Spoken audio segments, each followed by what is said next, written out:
Di dalam kitab Nihayatul Qaulil Mufid diterangkan, Quran itu punya rukun.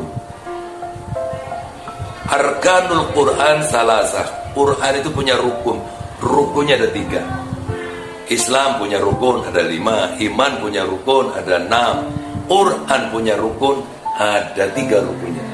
Rukun yang pertama adalah sihhatus sanad. Orang baca Quran itu harus punya guru. Gurunya punya guru, gurunya punya guru, dan muttasil ila Nabi sallallahu alaihi wasallam, Nabi an Jibril, Jibril anillahi azza wa jalla. Ini namanya sihhatus sanad. Hari ini banyak tahfidz, banyak rumah-rumah tahfidz, majelis-majelis tahfidz, pesantren-pesantren tahfidz. Kita cukup bangga, cukup berbahagia. Tapi dibalik itu juga saya secara pribadi banyak keprihatinan. Sebab apa? Banyak rumah-rumah tahfidz yang dia gurunya tidak punya sanad yang muttasil kepada baginda Rasulullah. Muttasil baik fil qiraah maupun fil ifham, baik dalam cara membaca Al-Quran maupun dalam pemahaman Al-Quran. Banyak rumah tahfidz, banyak anak-anak yang tahfidzul Quran, tetapi banyak sekali mereka yang tidak berkemampuan istidlal dari Al-Quran, tapi malah Quran kemudian dibuat ya oleh mereka dengan cara istidlal yang tidak benar. Mengapa?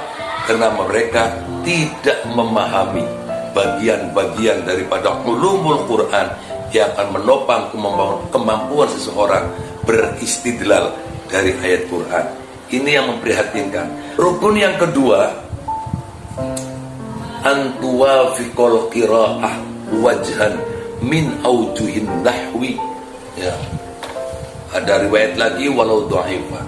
Seorang qari Quran, pembaca Quran itu harus memahami ilmu nahwu. Kenapa? Sebab kalau tidak memahami ilmu nahwu, qari'ul Quran tidak tahu bagaimana hukmul waqfi wal ibtida, bagaimana cara wakaf yang baik dan bagaimana cara memulai dengan baik. Banyak yang wakaf tidak pada tempatnya, banyak yang ibtidak memulai tidak juga pada tempatnya. Ini maka dengan ilmu nahwu kita tahu mana mad jaiz munfasil, mana mad wajib muttasil.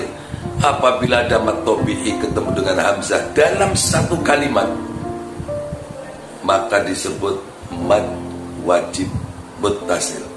Apabila ada mad tabi'i ketemu hamzah di luar kalimat, maka disebut mad jaiz munfasil. Untuk mengetahui apakah itu satu kalimat atau di lain kalimat, maka harus dengan ilmu nahwu. Tetapi orang tidak bisa melakukan wakaf ya berhenti. Wakaf itu berhenti dan nafas. Ini yang perlu diluruskan. Jadi wakaf itu berhenti ya dan nafas. Ini sangat penting. Al-waqfu ibaratun an qat'is sauti. Wakaf itu sebuah ibarat dari memutuskan suara. Suara kita berhenti, diputuskan. Anil kalimat ya. Zamanan yatanaffasu fihi adatan biniyat istinafil qiraah. Itu namanya wakaf. Jadi wakaf itu berhenti dan nafas. Kalau kita wakaf berhenti dan tidak bernafas, namanya sakta. Sakta dalam Al-Quran yang mutabar ada 4, walaupun di mushaf kita ada 8 ya. Itu berhenti tidak nafas, namanya sakta. Tetapi kalau wakaf berhenti dan harus nafas.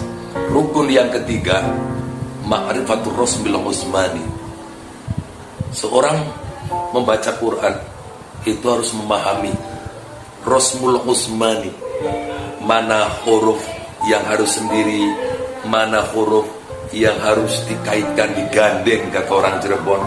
Ini harus betul-betul dipahami, karena kalau tidak, maka qari'ul Quran akan mengalami kesulitan ya.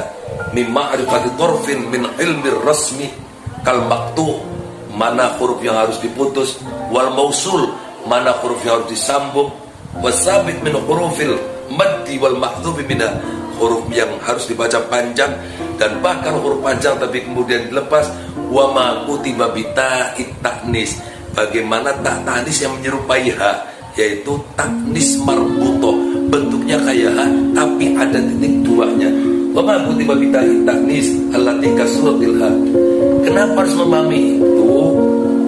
Liya'rifa, supaya qari'ul Quran itu mengetahui kaifa yabtadi'u wa kaifa yaqifu, kapan, bagaimana cara kita waqaf dan bagaimana cara kita ibtida. Inilah ya arkanul Quran. Fa in ikhtalla ruknun min hadhil arkan, kalau salah satu daripada rukun 3 ini tidak ada bagi qari, nah itu dikatakan dalam kitab Nihayatul Qur'an Mufid disebutkan, maka faqira'atuhu